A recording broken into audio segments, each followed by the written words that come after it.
ഹോസിയ 3-ാം അധ്യായം. അവിശ്വസ്തയെ തിരിച്ചെടുക്കുന്നു.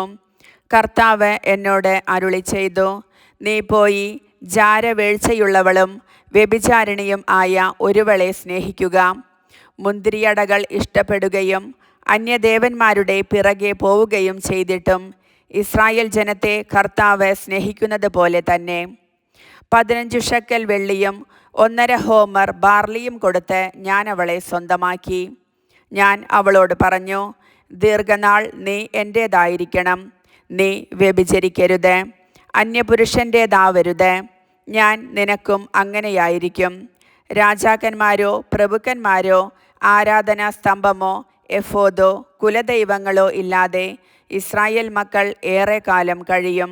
പിന്നീട് അവർ തിരിച്ചു വന്ന് തങ്ങളുടെ ദൈവമായ കർത്താവിനെയും രാജാവായ ദാവീദിനെയും അന്വേഷിക്കും.